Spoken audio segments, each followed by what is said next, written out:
So in the beginning, I didn't know anything about making tequila, but I did know a thing or two about making wine.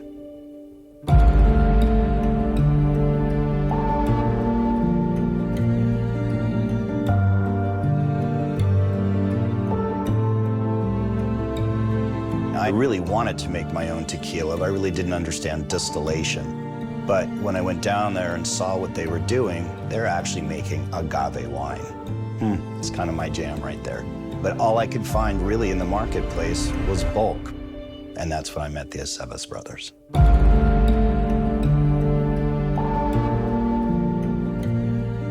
We had been in the tequila business for many years. At that point, we had very well-respected tequilas. But when we met Steve, this man came with a lot of ideas, methodologies, and techniques that we don't use in tequila. At the beginning, we just said, we cannot do this. But at some point, we realized, why not? We love to experiment. We love to try new things. So we decided, okay, why not? Let's do it. Let's try it. This is why the Aceves team has been so magical for me, is they actually listened. We connected, and we decided to create a very special product.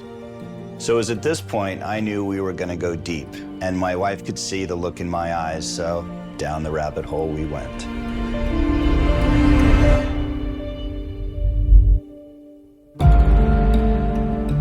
Terroir is a huge part of what I do.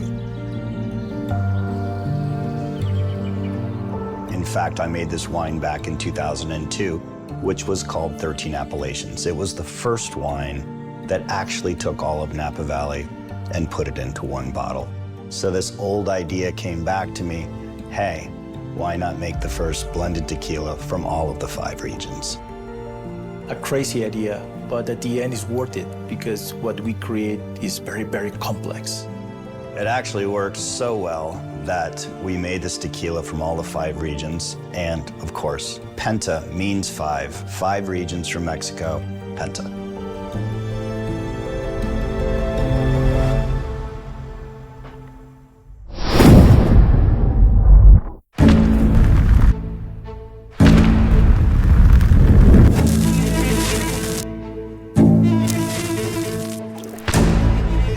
So where we knew we had some magic here was we actually flew out a yeast specialist from France.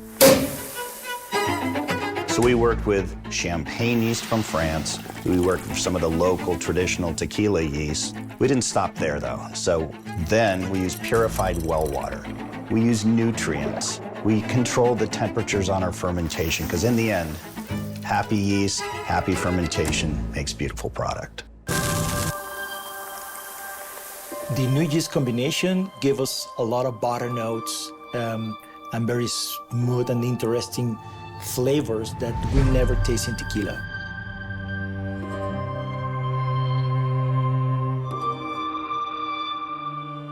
Every step in the process was improved.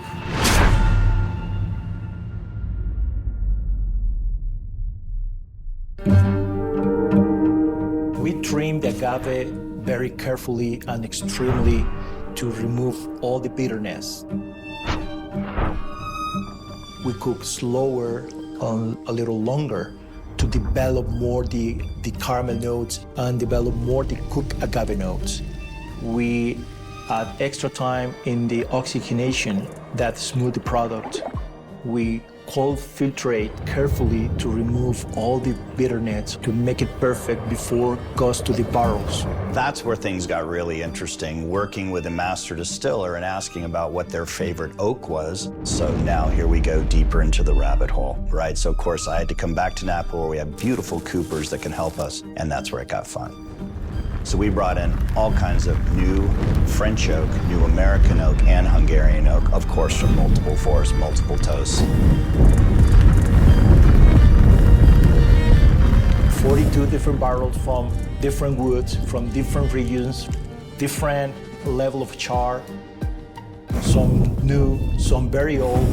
In my opinion, I think we created the most complex tequila ever.